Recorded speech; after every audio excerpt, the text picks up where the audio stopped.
the same dude on the Sphinx, man. They had statues of him in Samaria too. Let me show you. Let me show you. What a Sumerian Sphinx at. Let me put it back. Let me get it back, Billy. Hold up, Billy. Hold up, Billy. Billy, hold up. Hold on, Billy. Wait a minute. See, Billy? It was the same God in a different culture. Everybody know that the Asian people gonna make Jesus yellow. The sand people gonna make him sandish tone. The black people gonna say it's black Jesus. And the white man gonna give you white Jesus. Then turn around and everybody gonna tell you God created man in his image. And when you look around the world, it's just the opposite. Man was creating God in his own damn cultural image. Hit the like button. Hit the like button. Hit the like button, Billy. It's okay, Billy. Like button, Billy. Don't hate. Yeah. They gonna all tell you God created man in his image, but when you look around the world and all on worship the same God and their image, just backwards as hell, Billy. In it though, Billy. That's the same God. They was worshiping this dude in Samaria. Listen to me, Billy. The Pharaoh Narmer was the first pharaoh of the New World Order, Billy, which means it explains why Egypt came to rise as a nation through an act of unification. The United Nations began in 5000 BC with the rise of Egypt as a nation. They told you Egypt came to power through a unification. That's how the UN came to power. The United Nations, with all the nations uniting. That's why people can't identify the Egyptians as just black. That's why when you talk about the Egyptians, they come in all colors, because Egypt was the first America, and I just showed you the goddamn American flag on this pharaoh's throne. I just showed you that. I showed you the American flag on this dang on pharaoh's throne.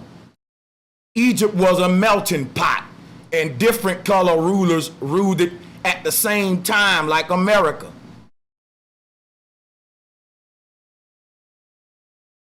Now, before we go any further,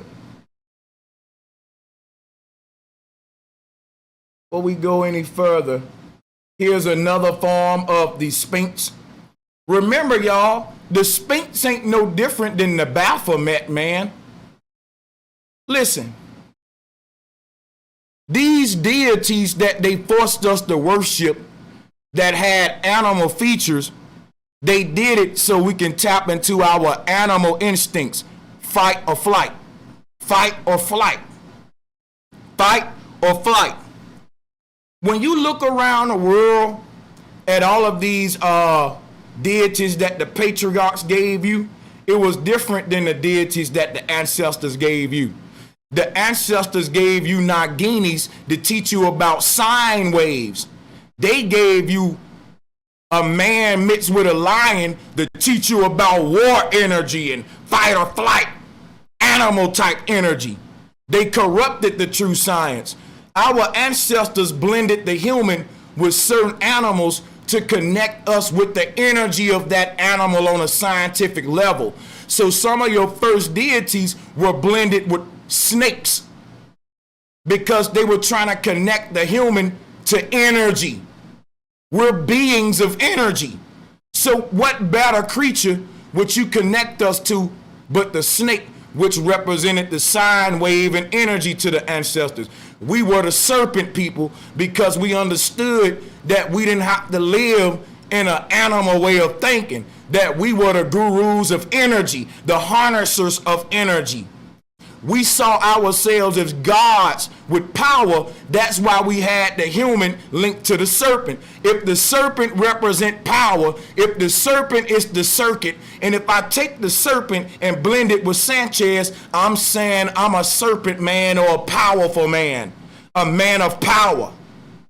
And that's what the serpent people was, powerful people. They ruled with electricity. The science of the ether is what made them powerful, serpent wisdom.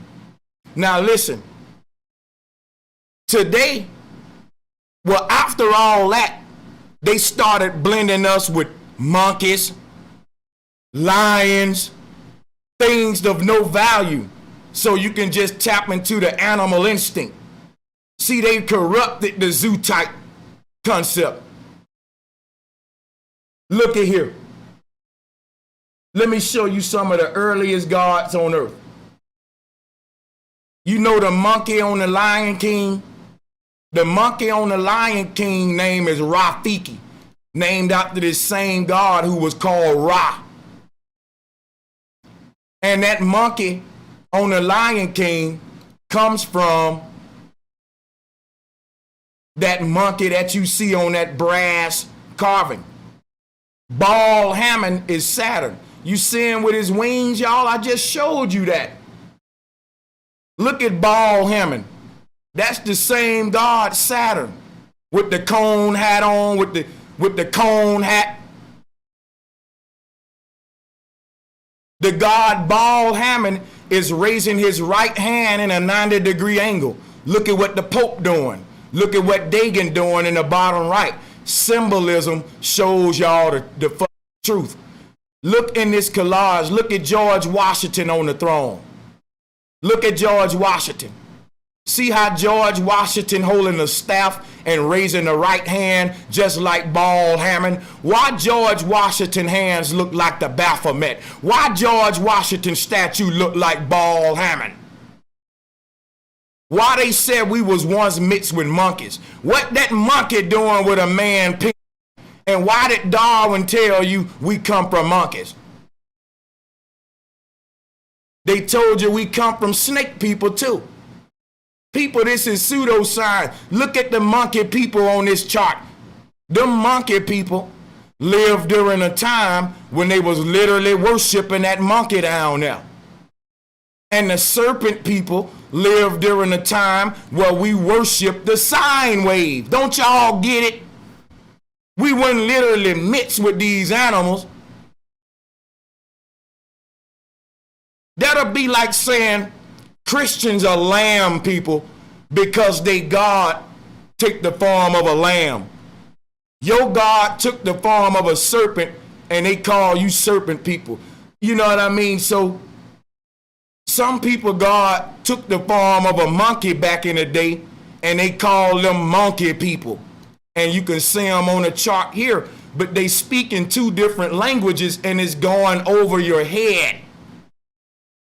The Minotaur is a goat god that's named after the god Menes. That's how he get his name, Minotaur. The god Menes takes the form of a goat. The Baphomet is Menes, y'all. And what I'm telling you is any deity that's half man, half animal is a Baphomet. A Baphomet is not the name of one god. A Baphomet represents a confused deity. There are several Baphometic deities on the earth. The Minotaur is a Baphomet. This god behind me, that's a Sumerian winged griffin. The griffin is another name for Sphinx. Now, how can I prove to you that Jesus is the Sphinx? Check this out. Remember Jesus' symbol. Jesus is a fish and a goat. Now, Jesus is synonymous with Capricorn. Watch this. The image you see on the left is Capricorn. It's representing Jesus, y'all. Jesus is the lamb and the fish. And Capricorn is a lamb and a fish god. The word Capricorn comes from the word caprinae, which is a family of animals, which the sheep, the goats, and the lambs are caprinae family. So the Baphomet is a caprinae creature. All of these goat gods and lion gods and lamb gods and shepherds and sheep gods, they part of the caprinae family. That's why Jesus is Capricorn, and that's why the Caprice logo looked like Jesus on the cross. Chevy Chrysler. They giving you the religion all over again, and they giving you this same goat in Egypt, y'all. You ain't off the hook because you going to Egypt. This goat was called a goat of Mendes in Egypt, and our ancestors were forced to worship this dang on goat, y'all. This goat is called Mendes because he's another form of Menes. Take the D off of it, and you get Menes. Menes was the name of the first pharaoh, and he was worshipped in Samaria. Because if you look what's on the screen behind me, this is a form of Mendes into the Sumerians. Let me tell you something, Billy. The God we talking about was the first God of the New World Order, Billy. Meaning all around the world they worshiped him, Billy. That's why they call it New World Order, Billy, and not New City Order, or New goddamn County Order, or New goddamn Continent Order. It was the New World Order, Billy. That's why I'm showing you, Billy, all over the world we find the same people. We find different people worshiping the same God in different ways, Billy. Because it was a worldwide order, Billy, where this God was forced upon everybody.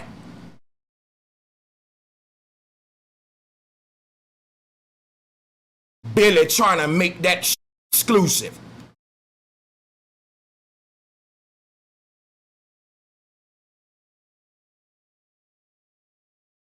Now let me show you some, Billy.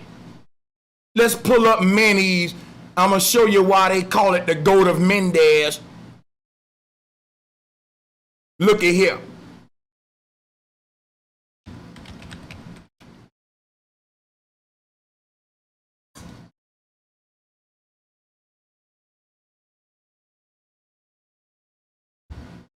Here go Menes, Billy. Look at here. Billy. Look at it, Billy. This is the king Menes, Billy. His name was Narmer. Narmer is another way to say namer. Y'all don't hear me? The king Menes is also called Narmer. The name Narmer is really the name Namer. This was the God that named everything. Remember when the God of the Bible created the earth?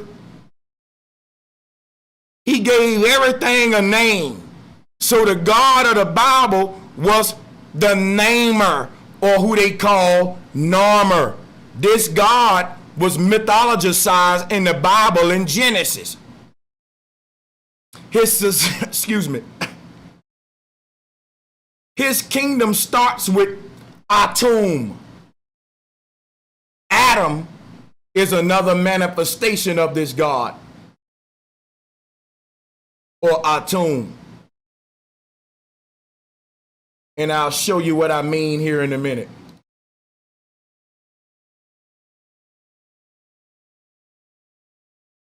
Here's what I mean. The God Atum is the God with the black background. The God carrying the staff with the ankh in his hand, his name is Atum or Aten. It's also pronounced Amun or Amen. We actually call on this God at the end of the Christian prayer. You say Amen because it's the same God. Amen is Menes. The word Amen has the root word men, which is the name of this God. This God is called Men, or his name can be called Menes, Narmer, which is namer. See, men is the root word of minerals. Minerals are another branch of the elements. Remember that the root word of elements is El, which is one of the names of this God. The root word of mineral is the same name of this God, man. That's why he's the namer. With this new world order, the English language was being born. That's why I showed you the American flag on the throne of Osiris. The language we spoke started in Kemet. It's the language of the first biggest melting pot on earth. So it was the when you listen, people, listen what I'm saying. Anybody that do traveling know when you go around the earth, everybody got English next to their language. When I was in Korea, they would have written in Korea with English below it. When you go to China, they got written in Chinese with English below it. No matter where you go, the people gonna always have an English version of their language there, because English is everybody's second language. That's why all these other nations can learn English quicker than we can learn their language. English is a bastard language that was created to connect all them different races that was occupying Egypt at the same time. When the God of the Bible tell you people was building the Tower of Babel and he separated their tongues, the original language that they had that united them was English, y'all. Take a minute and think about that. English is one of the most magical languages on earth because it's a mixture of all languages. Hello is a Spanish word. Did you know that? Hello. Did you know that a lot of words we use come from other nations? English is a language that's built off everybody else's language blending together. That's why it's such a divine language. It was another language that the royal families created to connect all of the nations of the world under this one world order.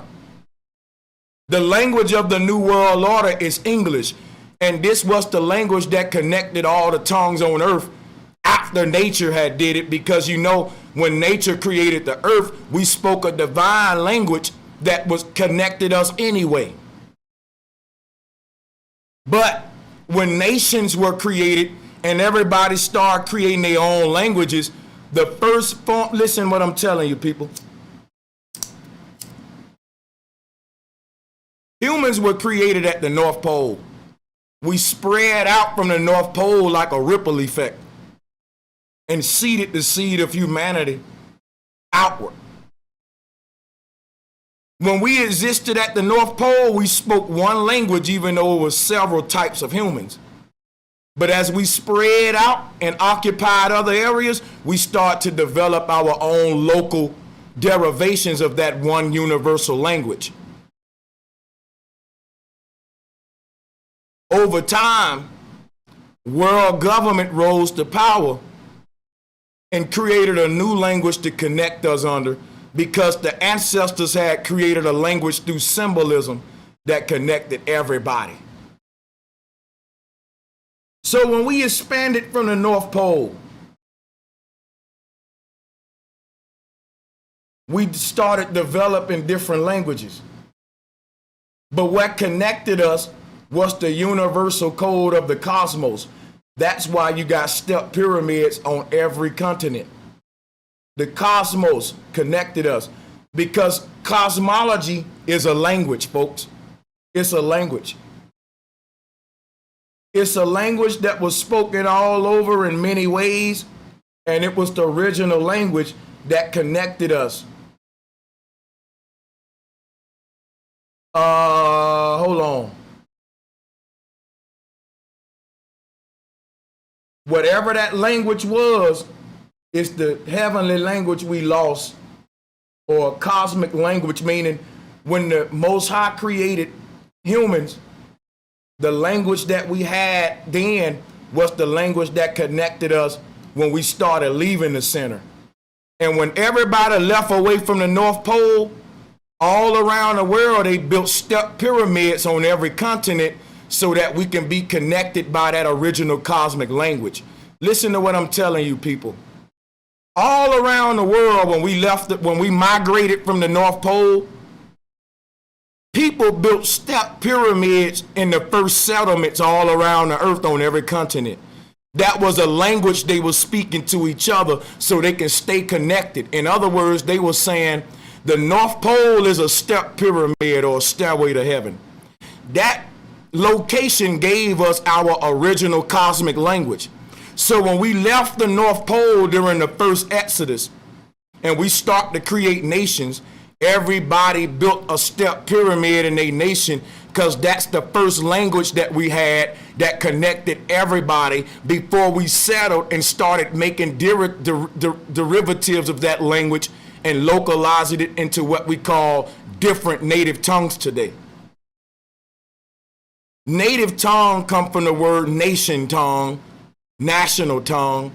The very first nations had a cosmic language that connected all of those different nations. So in other words, you didn't have to learn Chinese because the Chinese people knew a cosmic language that we all knew. And when you went around the world to talk to other people, even though we all had our little local languages, we all knew how to speak that original cosmic language, which was represented by these step pyramids. So when you read the mythology in the Bible of the God tearing down the Tower of Babel and giving us different languages to make us not be able to connect with each other, that's what they telling you, what I just told you. All around the world, people was building these towers of Babel or these step pyramid. In the top right corner of this collage, that's the Tower of Babel, which is a tower to heaven. Our ancestors been talking about the stairway to heaven and the North Pole and the ethers. Since everybody was connected with that first cosmic language, this is why the Tower of Babel represents that universal language. On every continent, we see differences. But the one thing we see that's the same is every continent got a step pyramid on it, y'all. So when they knocked down these step pyramids, they uprooted us from the cosmic language that connected every single human on earth, and they created a new one called English. They're still in the process of forcing the English language on every human being. What you think the church was doing? They went around giving people the Bible, but you couldn't read the Bible if you didn't know English. How you gonna accept their God and you don't know their language? The God of the Bible speaks English.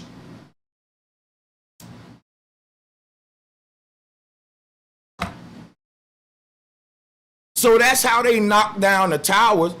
They knocked down that universal concept that made everyone on earth build together as one united nation. So nature united the nations before government did. Did you hear me, Billy? Nation united. Nature is the root word of nation. Let me tell you something, Billy. Nature united the nations before the UN ever was here. And what united all the nations of earth was cosmology. What divides us all today is the UN. It ain't no way you telling me people sitting at the UN table, two leaders of two different countries going to war, they sitting down having a conversation, sipping coffee, while they militaries bombing each other to smithereens. China and America killing each other on the battlefield, but the leaders is sitting at the UN table talking about it. If the leaders can talk over their differences, why can't the soldiers talk it over? Why we got to arm up and throw grenades at each other while our leaders are so civilized they can sit at one table and talk about it? Y'all don't hear me. It's only the poor people dying in war. And that's the people they trying to depopulate, the useless eaters. If they got enough maturity as leaders to sit at that UN table and talk about it, why they making their children go to war and fight about it?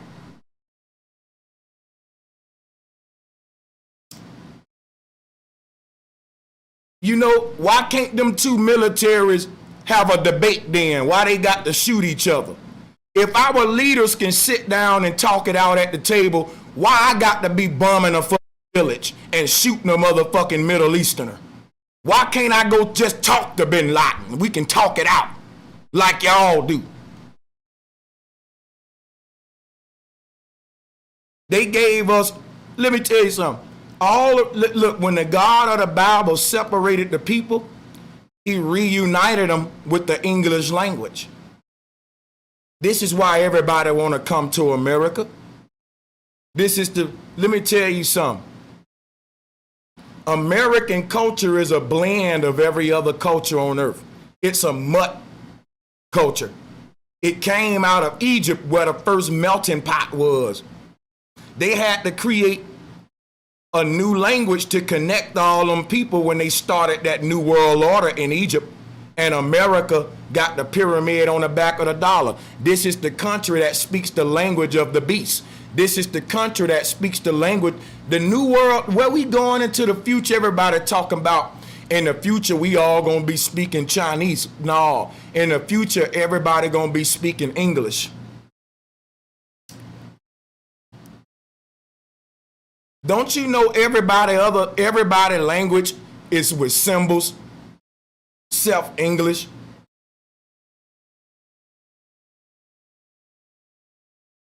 Chinese letters look like graffiti or symbols and shit.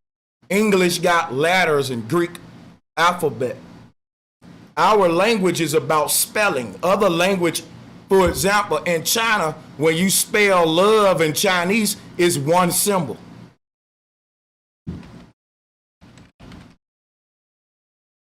Let me show you. This the symbol for love in Chinese. Now let me show you some. The English language is a trickery language because it introduces something called spelling. Spelling come from the god El, y'all. Remember that paper was created in Egypt. Before paper, you had pre-dynastic cuneiform writing, which is what everybody in the world still got except for Americans. So if you ask a Chinese person to write love on the paper, it's going to be one symbol. But if an American do it, it's 4 different letters spelt out. In other words, the most ancient forms of communication as far as writing go was sigillistic forms, symbolic forms that embodied a concept into one symbol. English was introduced to take us away from sacred geometry, y'all. We don't write symbols no more. We spell with letters. And spells is the magic that they casted on you so you wouldn't tap into the sacred geometry with etymology the way I'm teaching. So, in other words, since I speak English and y'all speak English, we got to use something called sacred geometry in order to decipher the language we speak. But if you spoke Chinese, you wouldn't even need sacred geometry, because when you say love, it is a sacred geometrical shape. Are we tracking? Put a 1 in the chat room if you tracking with me. Put a 1 in the chat room if you tracking with me. Sacred geometry is only a tool used by people burdened with the English language. And it's a way of teaching a person who's been cursed with a spell language. So since our language is based upon spelling, I got to decipher the spell by showing you the symbols associated with that which was written out.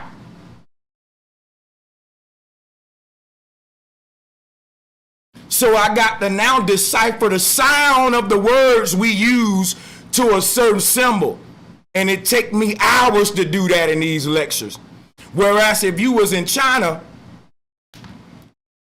I ain't got to do all that. The concept behind the principle is a sigil or a sacred geometrical shape. In other words, the Chinese already write their shit out in symbol, so I don't gotta go get the symbol for the word.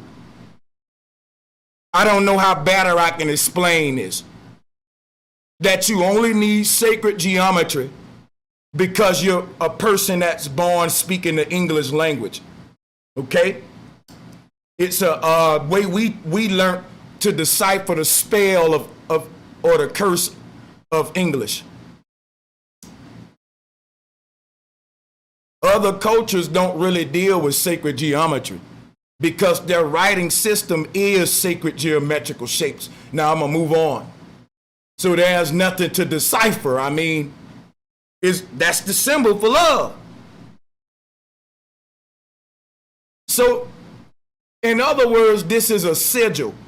Anybody that know how to make a sigil was the first writing. You know what I'm saying? So let's get back on track. This is the god Saturn, and look at the god Saturn. Look at the big old beard he got. This is called a bearded deity. All of the gods in the Bible, from Adam to Moses, Abraham, are bearded deities. You want to know why the Hebrew Israelites grow their beards out? Because they paying reverence to the first Pharaoh. Look at this Pharaoh with the long ass beard. Didn't I tell you this was Santa Claus? Don't Santa Claus got a long beard? Everywhere you see this God, he got that damn long ass beard. I'm showing you how to identify him. He wears a long beard. And Santa do the same shit. Here goes Santa Claus with his long beard. Satan is Santa.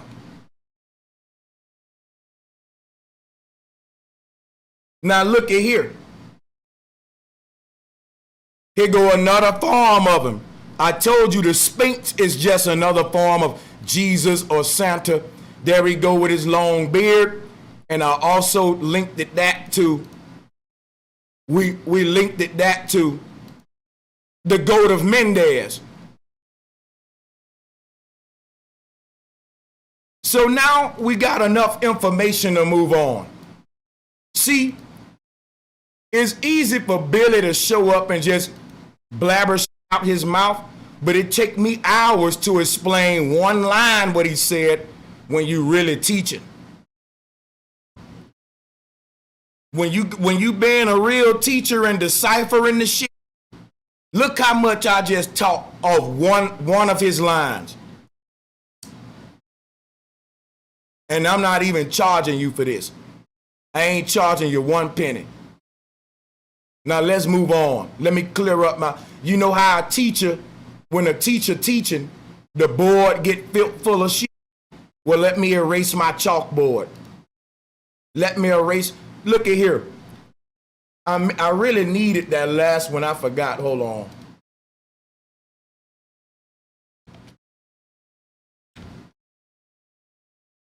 My bad.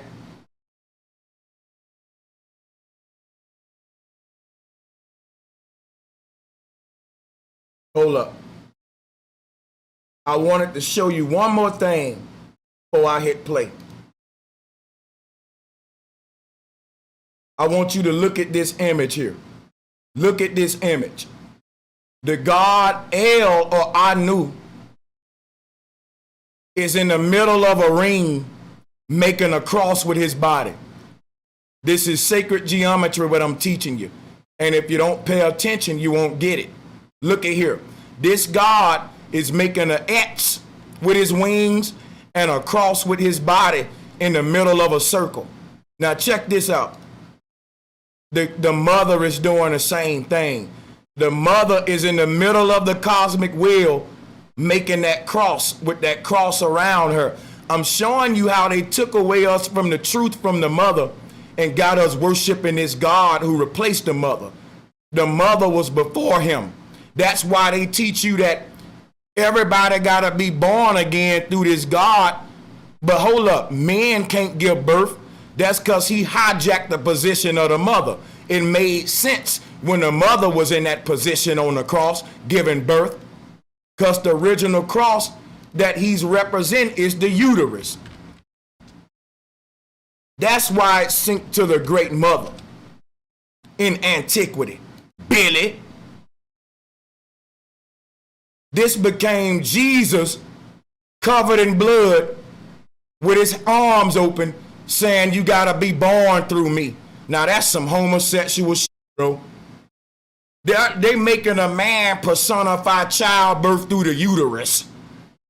When you came out that cross between your mama leg, it was covered in blood, and you was covered in blood being born again. They turned that to Jesus, man, covered in blood with his arms like this, talking about you gotta be born through me. A man personifying a female organ, and none of that crap don't make no sense. He telling you the Sumerian god Enlil gave birth to humanity, but he didn't have a to give birth with. Billy!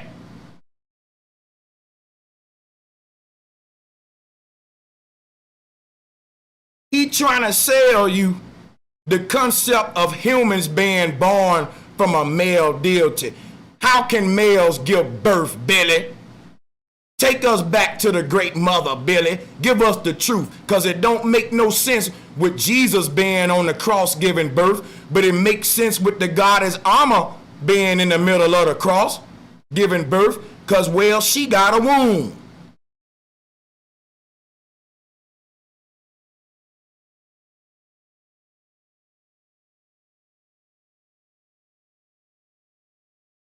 Hold up a second.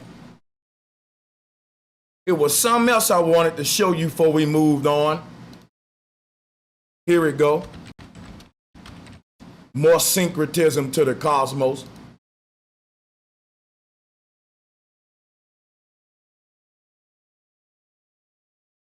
Now look at here, Billy. Billy. You know what I'm showing you, Billy? The Christmas tree. The Christmas tree now, Billy, which is flat earth. The Christmas tree is nothing but flat earth. The Christmas tree is the North Pole and the flat earth, man. Show y'all something real quick, Billy.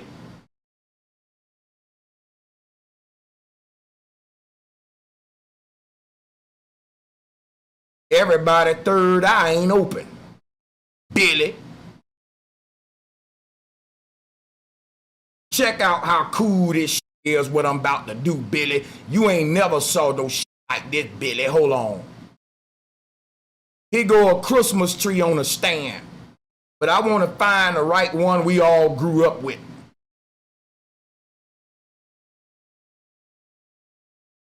Now look at here. Now I'm going to take my time and find the right one.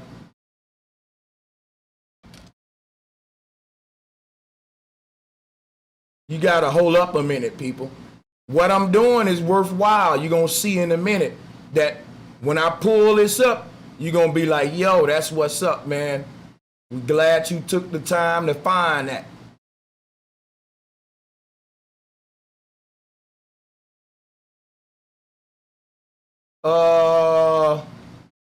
I saw one earlier. I better go with that to save time. I'm trying to make a point of where we get like Christmas from. Why Christmas and Christmas tree. Remember, Jesus represent that black little mountain on Mercator's map. He the stone. This is what I'm looking for. Now, hold on, guys.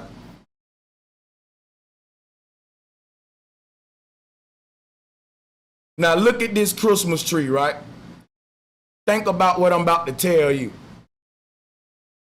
The Christmas tree shaped like a mountain. It's shaped like a triangle, but it's sitting on a four-leg stand. Y'all don't see it? Here go your Christmas tree and the four-leg stand around it. The circle around it. This is the ripple effect. This is the witch's hat. This is ripple effect. It's the true meaning of the Christmas tree. And if you still don't get it, Billy, watch this. Can you see it? Here go the Christmas tree, and that's the four-legged stand on it. People, this is what the Mayan was showing you. The four corners of the earth what foundate the tree of life. Look at it. There go the tree. And the Christ mass tree. Remember, all you looking at is the same thing Mercator said. Hold up. If you read every book Billy ever wrote and compare it to just 20 minutes of this video, all the shit he talking can never compare to the shit that I'm dropping now. Billy, I'm so above your level, you need to keep my name out your mouth subliminally or directly. Because Billy, if you watching this video, you ought to feel very intimidated. You see why I'm growing, Billy, and why I'm a threat to you to shoot doing ain't checking for no more, because I'm waking them up, Billy. Now check this out, y'all. In the middle of this goddamn Mercator map is a damn tree, a triangle, and what's surrounding it, a four-legged stand. Just like the Mayan showed you. This the Mayan cosmos, and this is Mercator's map. Mercator went to the North Pole when he was alive. Mercator was one of the world's most known map makers during his time. Why would he make this map and it's just play and it's just faking? When Mercator went to the North Pole, he went to the pygmy land. Here go the land of the pygmy right here. Don't you see it? Pygmy habitat. I can't read Latin, but any fool know that say pygmy habitat. And the pygmy said they come from the North Pole. Billy! Billy! Oh, Billy. Oh, Billy. Billy. I'm tired of you, Billy.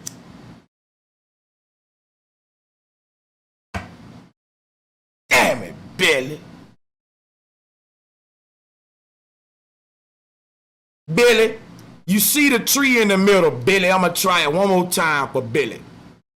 Now, Billy, this is why we do Christmas trees, Billy. The tree is right here, that mountain, that triangle, with the four legs, Billy. See it, Billy? You see the tree standing on the four legs, Billy? You see the tree with all the ornaments hanging on it, Billy? You know why we put the ornaments on the tree, Billy? The ornaments are the arms of the tree. Show y'all something real quick. Look, Billy. Here go the Mayan tree of life. Every arm of the tree got fruit hanging on it. Billy, look at how many legs it's standing on. Four corners like Mercator said, Billy. That's why we got the ornaments on the tree. Those ornaments represent different planes of existence that's around you, Billy. The stargate into different planes, Billy. Let me show y'all something.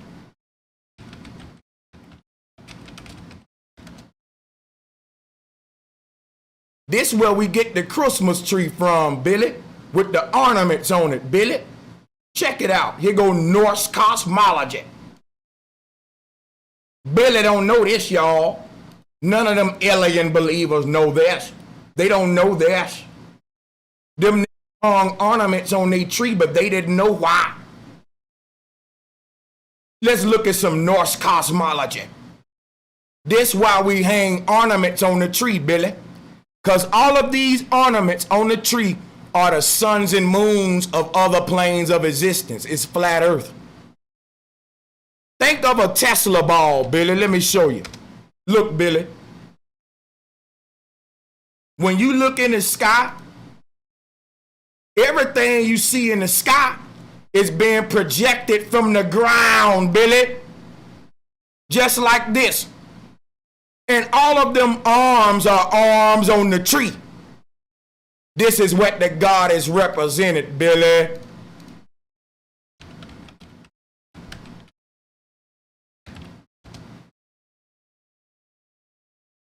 Look, Billy. Our ancestors knew about it, Billy. They represented that in the form of the goddess, Billy. The great mother balancing all of the sun and moons for the other worlds that's around us, y'all. She's a juggler. She know how to juggle, yo. She be juggling. She be juggling. See, the great mother is in the middle of the earth, and all of the other planes around her got to have a sun and moon too. So she's juggling all of these sun and moons, y'all. Just like this plasma ball, it juggles the little stems around. They're kind of moving and morphing and whatever, you know. This is the earth. This is what the Mayan was showing you, Billy.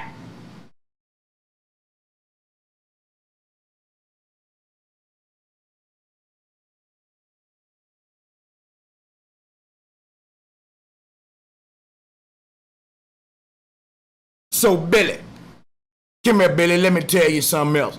Now see, Billy, this is the Norse cosmology.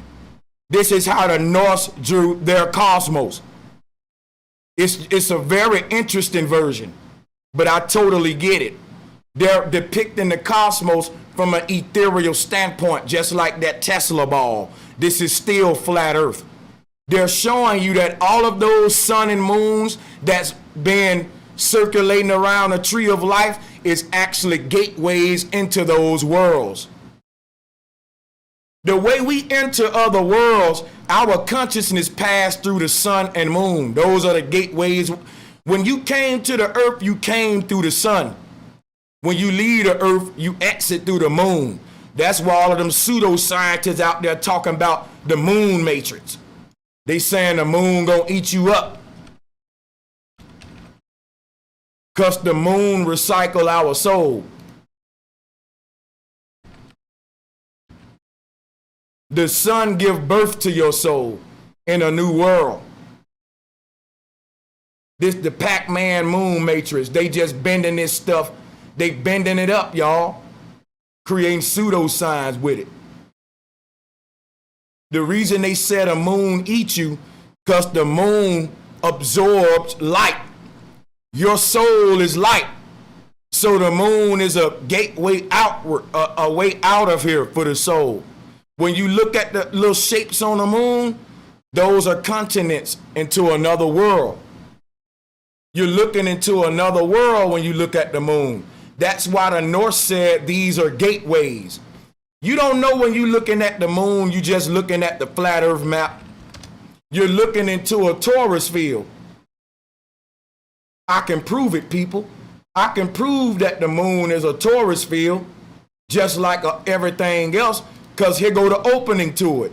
There go the all-seeing eye. You looking at a torus field. That's the gateway. Look, in other words, you see how our world got a dome over it, and in the top of that dome, it's a hole right there? When you looking at the moon, you looking at someone else's world, you're looking at their dome from a top-down view, and it's warping the continents. These are continents right here. But since you looking at them through a dome, you saying, if someone would, let me show you. If someone was looking at our world, standing on top of that dome, it'll look like this. Here go the opening to the dome right here. So the Norse said these were portals into other worlds. They're portals. You're looking into the next world, y'all. So when you die, whatever continents them is, you're gonna be born on one of them. You're looking at continents for the next realm that we go to when we die. It ain't that the moon eating you up. It's the next world after this one. You don't enter it by walking through one of them damn domes. The doorway out of, if I tell you to leave your house, you can either leave out the back door or front door. But you ain't gonna walk through the front wall. That's why I'm telling you, when we leave this earth or come to the earth, we leave out the back door or front door, which is the sun or moon. You came in through the front door, which is the sun. You leave out through the back door, which is the moon. And your next world, you can actually see it through the moon. You're going to be walking around one of them continents. When you die, you're going to get born on a hospital on one of these. You're looking into your next world. That's what the Norse was telling us right here. Those are nothing but the celestial spheres, or the 7 wandering stars. The moon is one of them. Remember that. So look at here, right here, and you will see why we put ornaments on our Christmas tree. Look right here. This is why we put ornaments on our Christmas tree. The word "orn" comes from the word "arm." The ornaments are the armaments. The arms are made out of the mind of God. So it's called an armament. It's an arm, but it's a mentality. Each of these worlds are different mindsets of the Most High. Since the Most High can exist in an infinite amount of personalities, the Creator exists as one Creator that multiplied the possibility of creation by infinity. Very simple. Anything that can exist have to exist, and for the Most High to maintain infinity. It got to cancel out all probabilities, because if something can probably happen and it ain't happened yet, it defies the law of infinity, which says everything that is have always been, everything that was is always was, everything that can possibly happen already happened. New things can't occur within infinity. This is why we always say ain't nothing new under the sun. This is why we say history repeat itself. If something new happened tomorrow, that's blasphemous toward the concept of infinity. So the Creator created an infinite amount of realities to cancel out all the infinite amount of probabilities. If the Creator would have created just one reality, well, it could have been possibility that there can be a world with a green sky. Since it's a possibility of that, the Creator gotta do it. If it can possibly happen, it must happen. So the ethers are like scratch paper for the Creator to act out all the possibilities. So when you go to these dream worlds, they're kind of different. You may go to a dream world where the sky is purple. You may go to a green world where the sky is motherfucking gray or some crazy shit. You dream that you was in a world. You may say, "Bro Sanchez, I had a crazy dream. I was dreaming I was in a world where the grass was pink." You were literally in an alternate reality. If the Most High would have created a world with just green grass, somebody can come along and say, "Hey, but what about a world that can have pink grass?" If you can what if it, the Most High got to cancel it out somewhere. Infinity don't leave no room for what ifs. Infinity don't leave no room for probabilities. Like, it's probable that there can be an earth with pink grass, and because it's probable, it's true, because the Most High acts out all the laws of probability to maintain infinity. So this is why when you dream, sometime the reality you in don't make no fucking sense, because it's an alternate reality that's saying, hey, this reality could have existed in an alternate state. It could have, should have, would have. The clouds could have been pink.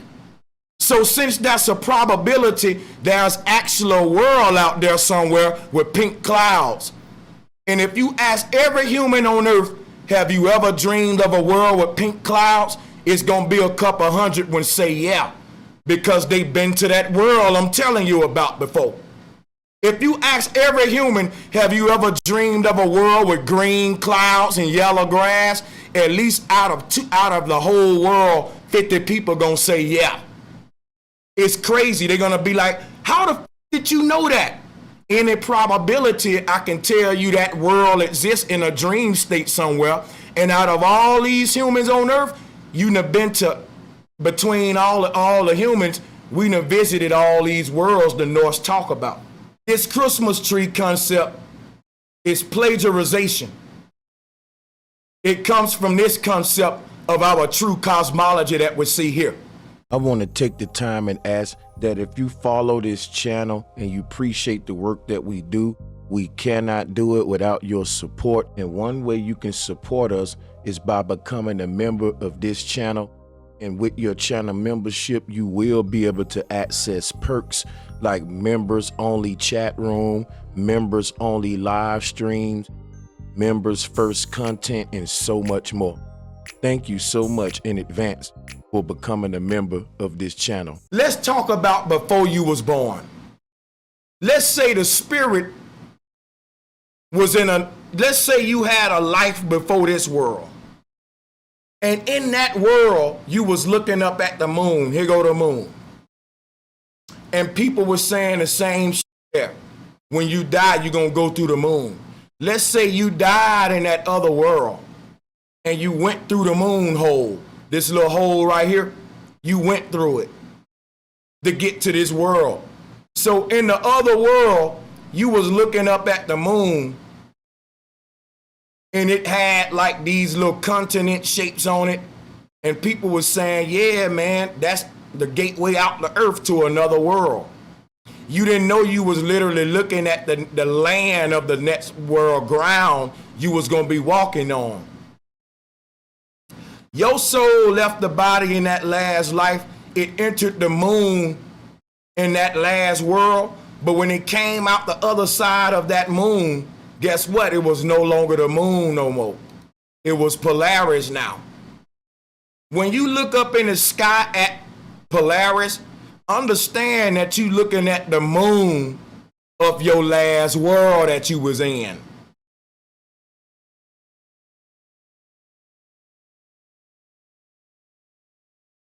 When you look up at the moon, we enter through the vortex.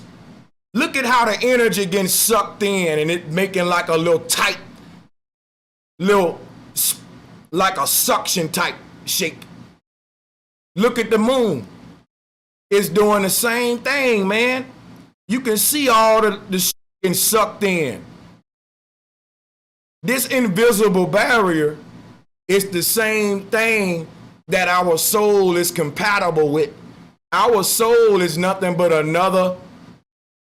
All the light that you seeing getting sucked in the moon is actually spirit energy. People are going to their next world. Listen, y'all. It's hard to explain. Souls are made of light. The light is bending into the point of magnetism. Your soul gonna enter the moon just like the light enters a black hole. They call it spaghettification. It ain't gonna hurt because your soul is designed to behave like that. When you ask them what happens when you enter a black hole, they call it spaghettification. Now look at here. Here's an example of spaghettification. The black hole is sucking up the light. The light is our souls. This is why they say the moon is eating you up. Remember that the Pac-Man creatures look like little ghosts with the dress on. The little Pac-Man creatures are nothing but ghost creatures with the sheet on. The Pac-Man is the moon eating us up. Look at here. That's called spaghettification. They showing you that's what happened when our light body enters the moon. That's what this is showing you. That's what it's showing you. How we get sucked into the moon. You see this hole? It's sucking in all them souls getting spaghettified. And they get walked into that reality. They come out on the other side in a hospital, in the body. But the symbolism is the same. The soul is a sperm thinking that it's just swimming to an egg, but it's really a ghost traveling into the moon. As above, so below. They said when the sperm hit the egg, there's some light being blasted out. You're looking at that right now. As the sperm enters the moon, it creates like a spark of light.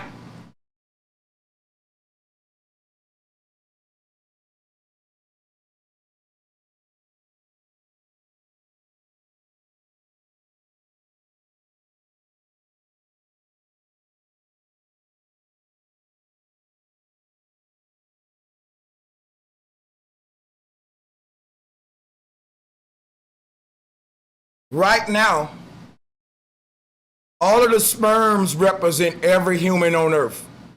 The great mother represents the egg.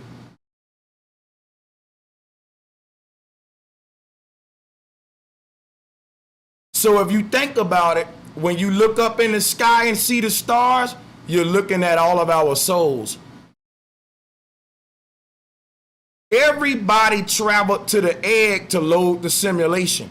All you looking at, they taught you this in the movie The Matrix. Look.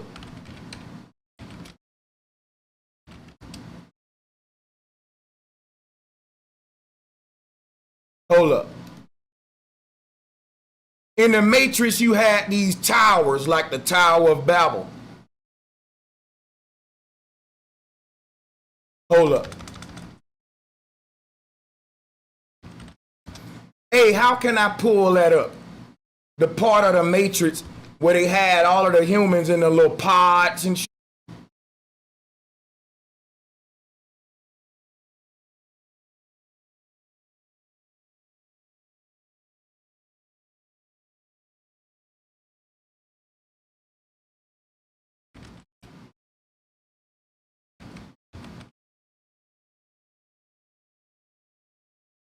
Here we go. Don't you know they just showing you how we all became sperms to humans?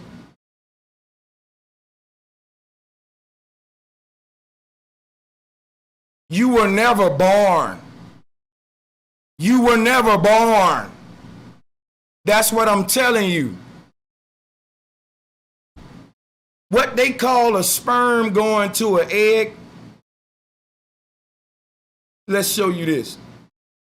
Every human is loading their own simulation. The sperm was your spirit traveling through the ether. When it made it to the egg, it was able to go to sleep. When the sperm fell asleep, it started having a dream that it was born in a hospital.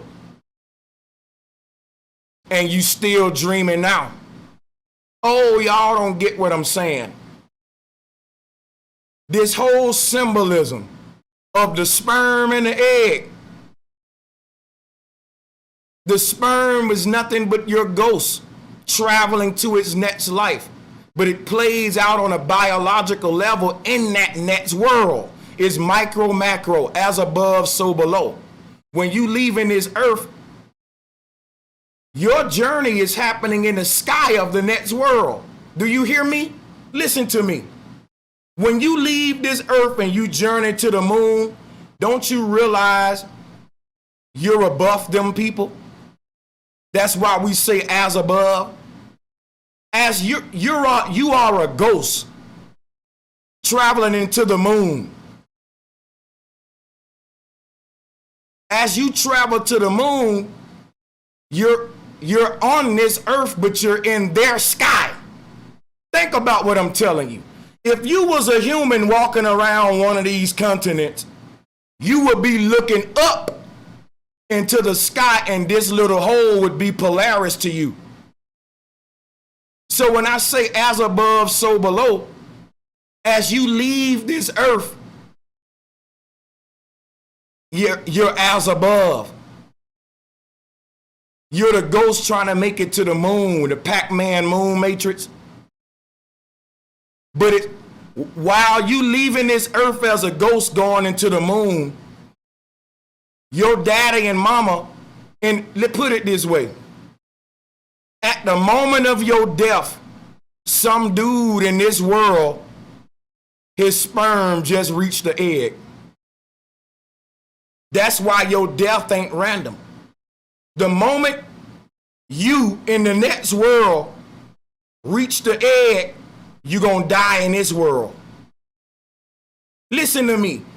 Listen to me, people. As a ghost, you're leaving this world and going into the moon. Soon as your ghost make contact with this hole on the other world down here, the doctor gonna be saying, hey, the sperm just hit the egg. While you're a ghost leaving this world going into the moon, your daddy just bust a nut. The moment you die in this world, some dude and your next daddy just bust a nut. The moment you breathe your last breath in this world, the daddy of your daddy in your next world, his sperm just hit the egg. So what I'm trying to say is this: as your spirit leave this body, the moment your spirit crashes into the moon, that's the same moment in that next world that you as a sperm hit the egg. It's as above, so below. All of these souls leaving the earth going to the moon. And what's happening in the world that we see on the next world is all of these people, future daddy's sperm is hitting the egg.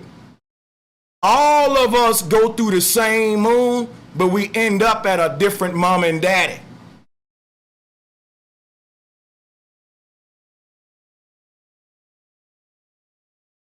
So everybody on earth leave this earth as a ghost that crashes into the moon.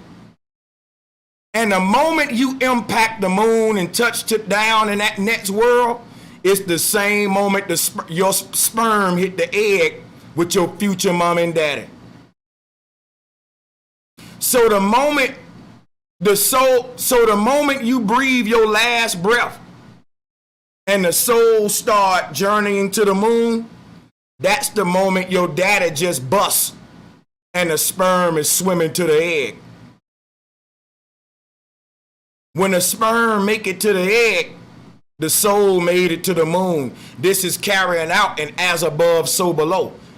The will in heaven is being done on a will on earth. So as the ghosts travel to the moon, the sperm travel to the egg.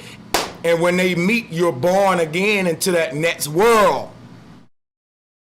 So the moon is a gateway. And we're looking at right now it's the moon to us. But when they suck you into this little hole and you be walking around on the ground in there, it ain't gonna be the moon to you no more. It's gonna be Polaris to you. See, when that caterpillar goes into the cocoon, it goes to sleep. What's happening in the cocoon?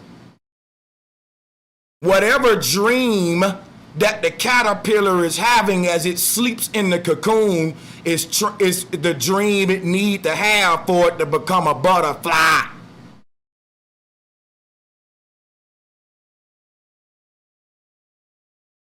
All of these people are in cocoons, man.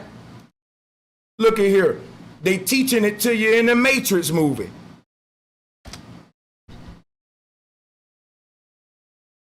You were never born. You loading a simulation.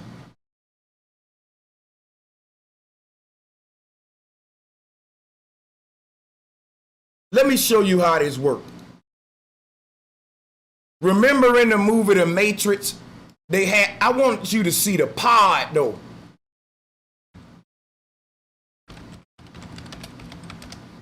Look.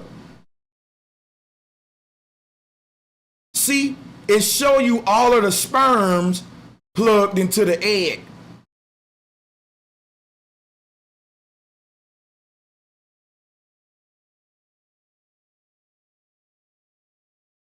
Your life is a dream that your soul having. And when you die, your soul gonna wake up just like Neo.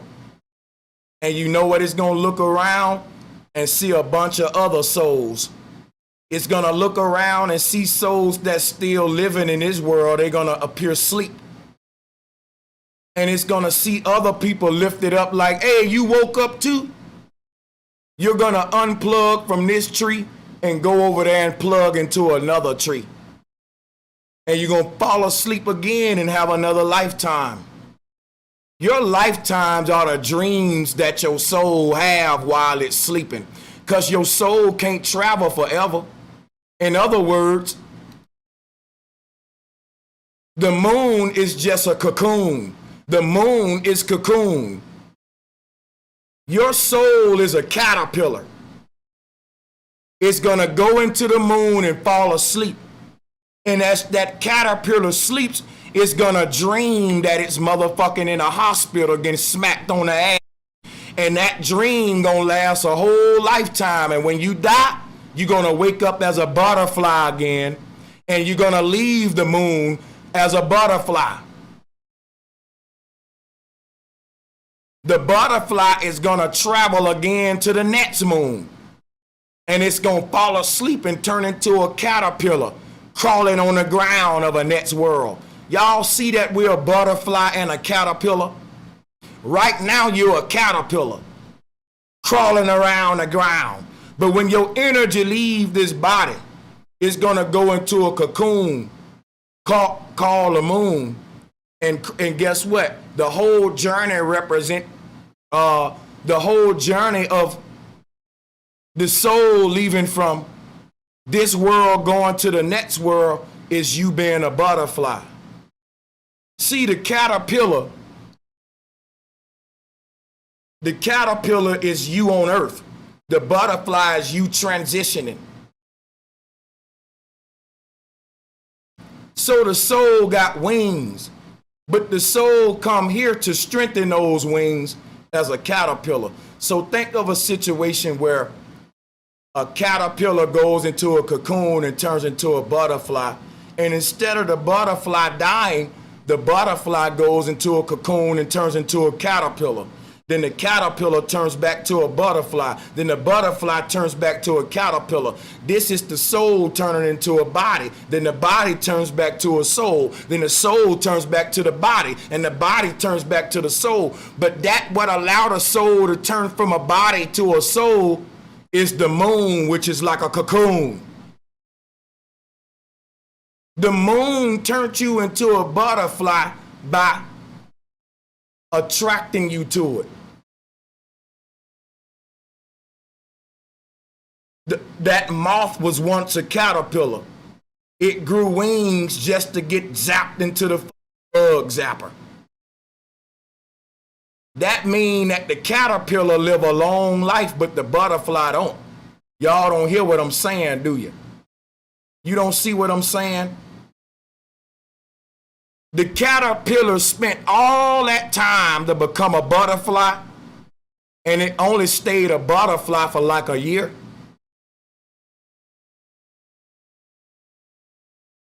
Your existence in the spirit body is a blink of an eye, because you outside of time when you in the spirit. When you existing as a butterfly, you're going from one life to another. Then when you enter that physical world, you're now in time, and it seems like it's forever. When you lose track of time, time fly on it. Why do we say time fly? You little butterflies. You are time. You're on your own time, which makes you timeless. You exist outside of time when you're in the spirit. See, that's what I'm saying, y'all. The caterpillar bound to time, but the butterfly ain't. Time is represented by the ground. The caterpillar stuck on the ground, linear time, crawling around. But when it become a butterfly, it ain't bound to time, which is the ground. When the body goes into the ground, it's a butterfly or a spirit. When that spirit enters another earth, it comes out of a womb in the flesh, crawling around the ground again as a little caterpillar.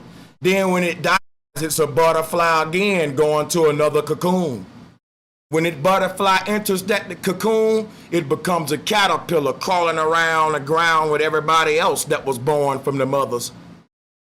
So it's what I'm teaching you is that in life, a caterpillar becomes a butterfly, but with humans, we are butterflies that become caterpillars.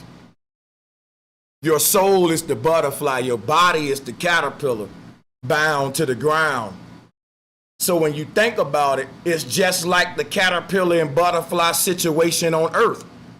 The caterpillar lives to be, in human years, a caterpillar is living to be about 30 years old. But when it becomes a butterfly, it lives less than a year and die. That shows you that the human lifetime is perceived as a long, drawn-out experience, but the journey of the soul, or the soul's lifetime, is a blink of an eye. But when you're a soul traveling to the moon, you're perceiving it as it's taking you a lifetime to get there. That's the lifetime of the soul.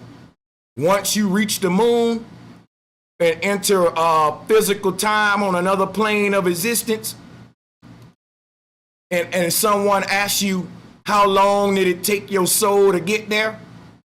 You wouldn't have an answer, because your soul journeyed outside of time. If you ask somebody how long it took them to get to the store, they can say 15 minutes. But if I ask somebody how long it took your soul to get into your body, everybody will look stupid, because that journey took place outside of time.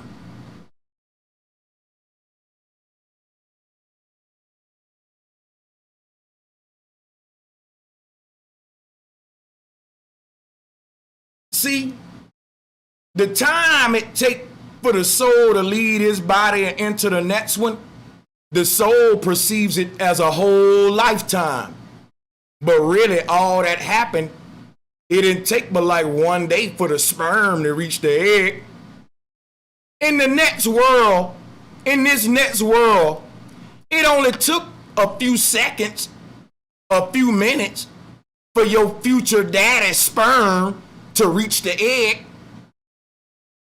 But you're perceiving it as a ghost that's journeying to the moon. And from that perspective, the sperm, if you ask the sperm how long it took it to get to the egg, it'll tell you a human lifetime. But if you ask the doctor, it'll say, oh, it only took about a few days. This is why they said God time is longer than our time. The time in heaven is longer than our time. Happened you see what I'm saying? The time it took you to journey, to make your journey into your next body, gonna seem like a lifetime for the soul. But it's only a few minutes for the sperm to reach that egg.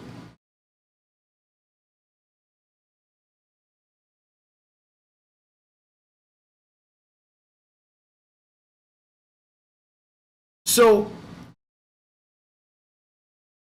the moon is capturing souls. The moon is a big net that's capturing the souls like you see here. And it's actually the energy of the dead transitioning to the next reality that creates the torus field. So what is the torus field made out of? Vibration. What are you made out of? Vibration. I'm telling you that as you walk, you vibrate. As the soul walks to the next world, it creates a vibration like a giant. That the vibration of all our souls walking into our next plane of existence is what create the barrier.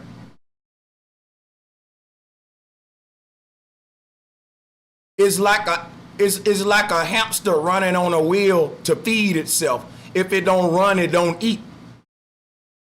Nature is so great that nothing is wasted. She used the journey of the soul to create the dome for the next world. In other words, the dome looks like this. Remember, when energy enters the dome, it never come out the same. What I'm telling you is you looking at a different moon every second. Just like at a river. if you pick up a cup of water from a river and study the organisms in it, every time you scoop a cup, it'll be a different world with different life in it. Every time, if we look at this light that's pouring into the moon like a river, every time I scoop up a cup of that light, it's a different set of souls on their journey. We are the light that's being sucked into the moon, creating the torus field. And we sacrifice ourselves to be the light of the world. We are the light of the worlds. The sacrifice we make is once we enter the moon, we're no longer the light no more. We're now fallen angels into a body. That's the price we pay. So for you to have a physical experience, you got to do something for God. What you got to do? Your energy. You got to use some of yourself to help power this whole thing. Light is energy, electricity. So just like the ancestors are powering this world, when you die, the energy exerted from your death will power the future, will power the world for future generations. It's a system that feeds off of itself. Nothing is wasted. So all the souls traveling into the moon are light. And they actually on their journey into that little doorway coming from all around. Think about it. All these souls are coming from all directions around that moon. Just like they showing you here. Just like they showing you here. All them souls coming in all directions, just like you see here at the top of here. And as they enter the moon and they going into one point, it's like a drain suction right here. Now your soul is light. So all of the souls from all around the earth is actually what's creating this torus field around the moon. Remember, guys, the moon is like, think of the stove cooked popcorn. Like, let me show you some.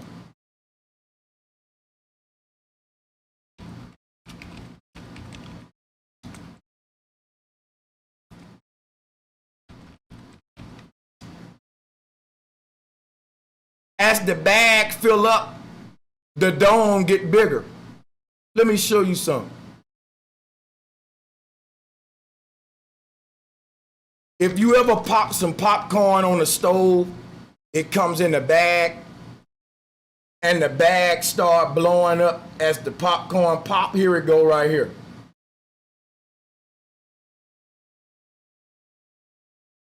That's what the moon is.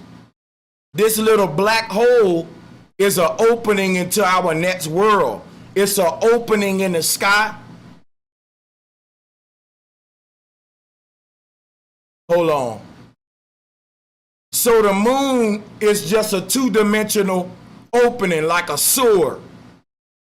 But what's creating this bulge around it, or this little torus field bulge, is like this. A two-dimensional gateway with a three-dimensional dome around it. That's what we're looking at when we look at the moon. A two-dimensional opening, but there's a transparent little torus field around it. And you can see the opening to it right here. Sucking all the light. The moon is collecting souls from this earth. And since souls are light, this is how the moon is shining. So all of them souls entering that little bitty hole, if you was walking around this world right here, you would see it as Polaris, twinkling. But really, it's a bunch of souls coming in the door. Think of trillions and trillions of souls entering a door at light speed. It'll twinkle like Polaris, twinkling star, a revolving door. When you look at Polaris, you're looking at souls entering our world from the next one, taking the same route you took. And when you leave out this world through the moon, you're going to look back up at the sky when you're walking around this world, and you're going to see the Polaris from that world. And what you're going to know is, hey, them are souls entering this world just like I did. Now, from this world, you got a whole nother sun and moon surrounding you. And you're going to be looking at a whole nother portal to another world in this one. And when you go into that one, that'll become the Polaris there. I know what I'm saying is deep and hard to grasp, but if you study what I'm saying, it's very simple. This is showing you what I'm saying. Amma will reclaim all of the elements that make up you and spit them out as new again in another world. We don't keep coming here. We go to different worlds and we move on and we journey back through here when it's time and cycles. So the light, what I'm telling you is light is soul energy, natural light, not synthetic light. The light of the aurora borealis, the light of the stars and all of that are the ancestors. This is why they say we are the stars. The light that the moon got, the moon gets his light from souls entering it. So if all the light beings was to stop right now, put it this way, y'all. If you close this little hole right here, the moon will go dark. If you close this little hole right here, the moon will go dark. Now let me show you something.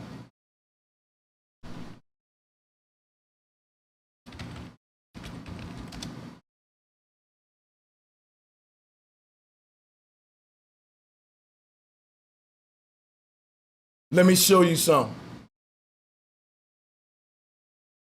What you think the new moon is, folks? Hold on a minute. See, the portal open and close. See, when you think about what I'm telling you, right? New moon is dull. A new moon ain't really shining bright. Who ever saw a new moon before? The new moon looks shadowy. It don't look like bright like this. The new moon looks like dark light. You know why? You know why the new moon look like that? Because the portal have to renew itself too. In other words, think of a bridge, right? During certain times, the bridge would allow the traffic to go across. During certain times, the traffic get backed up and have to take alternate routes because the bridge closed. The moon is the main bridge to let souls go to the other world, but just like a bridge in our life, it closes sometime and souls can't go through. So you notice during this new moon, you don't see the little belly button no more. But when the moon is lit up, you see the belly button because the door open. When this door closes, the moon ain't lit up, y'all.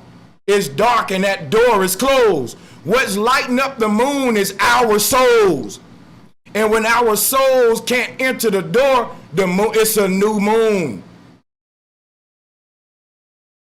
During that time, souls take alternate routes. That's what the stars are for. It's other ways out. It's just that the moon is the main gateway. But the stars and all of that, you can exit the house through the window too. So what I'm telling you, souls that's born under a new moon had to take an alternate route to the earth, which makes them kind of more cosmically connected. Think about it.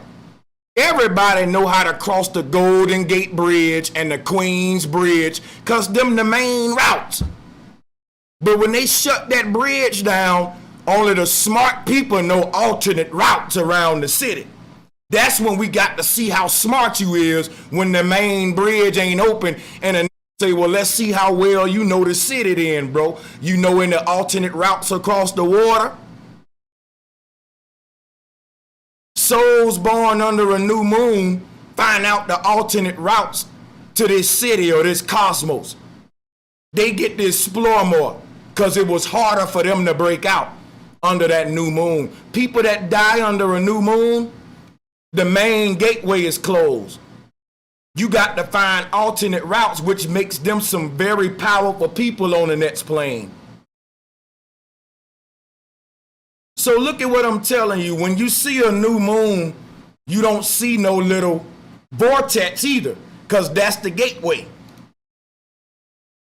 When you see the moon lit up, you see the vortex right there. What's lighting the moon up is our souls.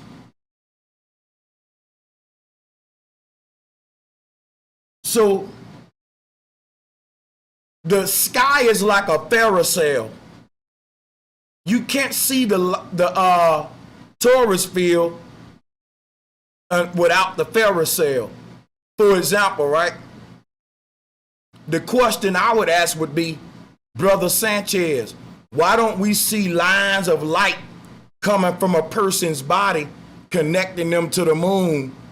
Why do we only see the moon lit up around the moon and it's dark, in between it? For the same reason how a Pharisee worked. So this is what I'm telling you. The light of the world you're in is making the tethering line that connects. See, the light leaves your body and journeys to the moon. But we don't see light leaving your body going to the moon. We see the moon lit up though. From where we at on this earth to where the moon is, the light of your soul can't be seen till it actually crash into that invisible barrier. The light of this world is so strong that as the soul leaves this world, we can't see the light of the soul because we're so blended by the light of the world. I'm going to say that again. You don't see that person's soul until they actually leave the world and make contact with the next world. That's why the moon is lit up with the souls of our ancestors. Now think about what I'm telling you though. The light of the night light, the sunlight that lights this world is so strong to be able to illuminate this world that we don't see your light leaving the body traveling to the moon, because the light of this world is what gives us our reality. That's why spirits are invisible to humans, because it's different kinds of light conflicting. There's a natural light that illuminates this world, a source light. And that's why you can't see other light bodies like your grandmother and all of them taking their journey through the ether and shit. Because we can't see their light, blinded by the light of the world we're participating in. The only way you can see that light is to die.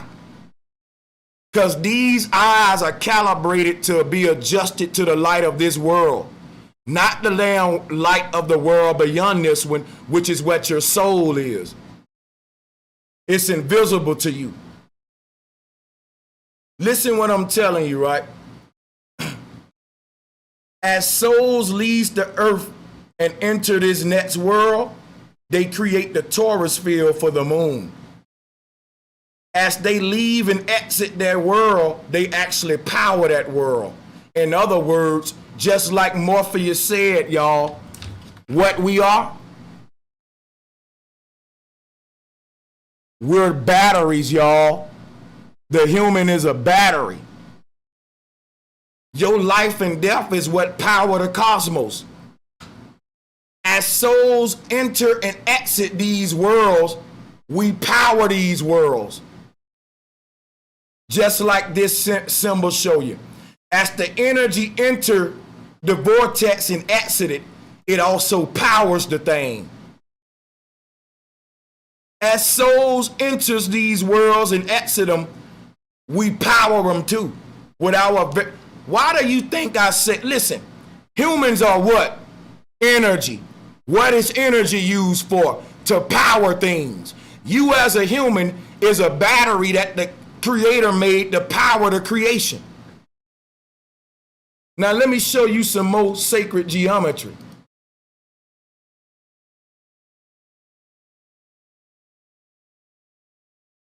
Listen, man. What I'm teaching ain't for you to critique and tell me how much sense it make and don't make. It's just for you to be. When you look at a movie, you don't do that, do you? You watch the movie and shut the fuck up. You take you learn a lesson from the movie at the end of the movie. You take what's from the movie that you supposed to take to help yourself. You don't be watching a movie saying that scene makes sense, that scene don't make sense. Just watch the movie.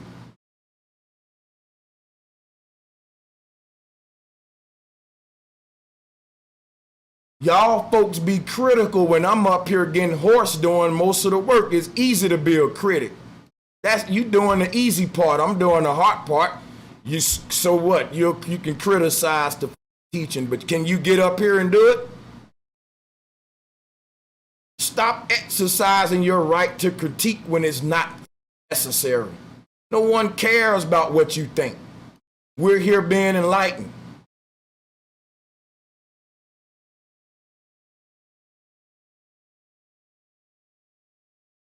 I'm dealing with sacred geometry right now. I'm going to show y'all some, and we'll get ready to close out. Sacred geometry tells us a lot, man. Because if you look at the shape of the human, hold up a second.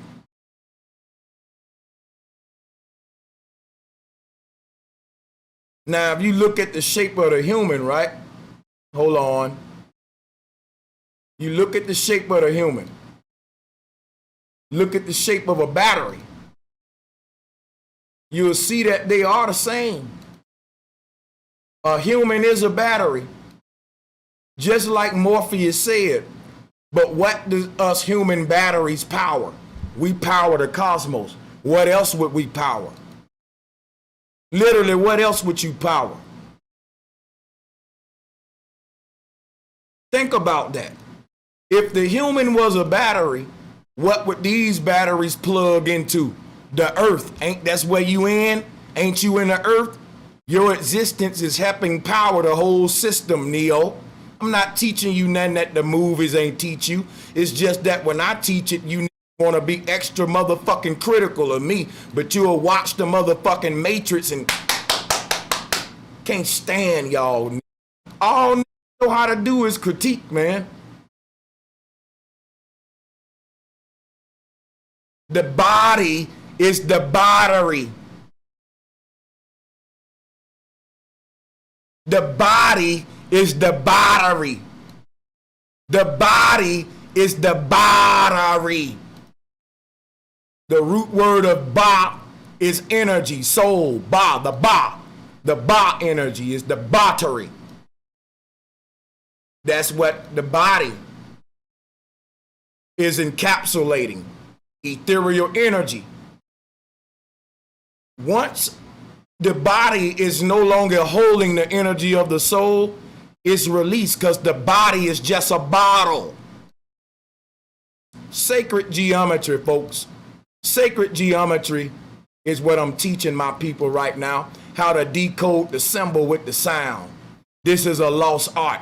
People laughing at me, but they don't know that what I'm doing is this is ancestral ways we would have taught.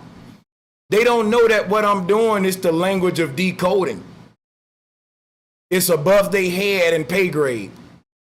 When I tell you that the body is the battery and it's the bottle, because the body is the bottle that's holding what? Energy. The body is holding your soul. And a bottle holds things. Hold up a second. Let's pull something else up.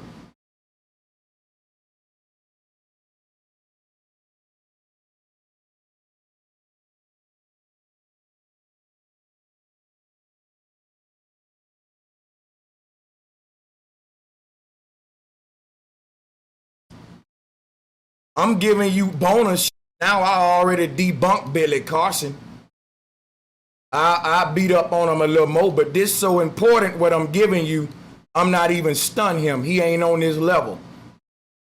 I'm giving you sacred geometry because I'm trying to speak to your motherfucking third eye while you might laugh and be like, what is he doing? This is crazy. Stupid motherfuckers.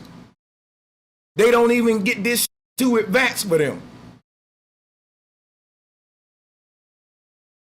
Now, all I'm doing is syncing the sound to the symbols, you retards out there. The body is the bodily and is also the bottle. Don't they shape the same? There's a reason they shape the same. Because things that transfer energy have the same sacred geometry.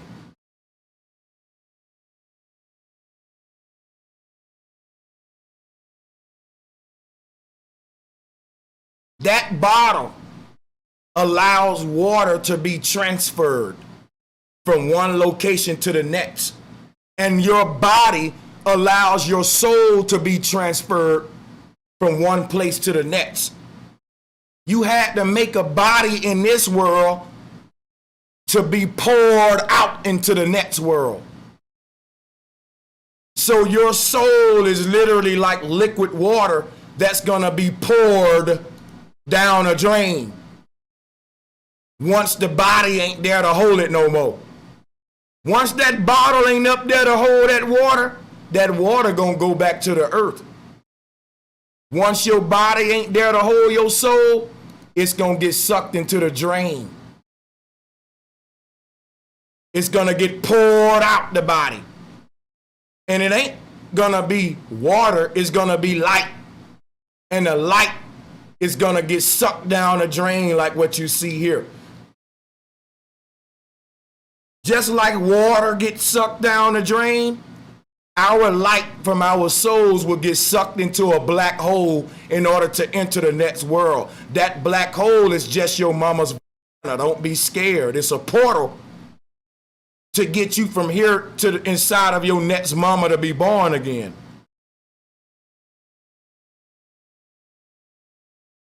So the portal allows for the pouring. Without the portal, we couldn't pour. We couldn't pour into. See, this portal allows for souls to get poured into it like water down the drain. The body is the bottle that holds your soul. Your soul is like a drip of water. Let's put it this way. Your soul is a bottle of water or a body of energy like on the left.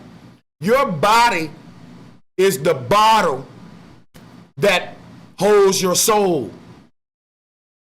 But when your body gets broken, your soul is going to pour out. And where will that water go? Where's that light going to go? Down the drain system that Earth created. Right here. Just like you pour gas into a car to fuel it, Mother Nature pours souls into Polaris to fuel these worlds. We're poured, they call it spaghettification, how we go down the drain and get flushed in. And it's the dead that powers the world of the living. It's the dead that is powering the world of the living. The stars are us. We are the stars. We are the light of the world. We are the energy that powers creation. Your life and death creates so much energy. And you multiply that I'm telling you, man, when you was born, the amount of energy that was generated during birth was enough energy to power a continent like China for over 1 billion years. Just one childbirth. And when the energy leaves the body, it creates just as amount of much energy when you die. What am I telling you? Look at how much energy that is exerted during childbirth and during death. We use more energy being born and dying than we do living. So think about life and death is always happening. What I'm telling you is every human represents infinite amount of energy, dude. It's enough energy that you generate just by living, being born and dying. We can power the entire cosmos just off you, one person, forever. Not to mention, every human is living and dying, generating that much energy every time they die and become reborn. That's the energy that powers the cosmos.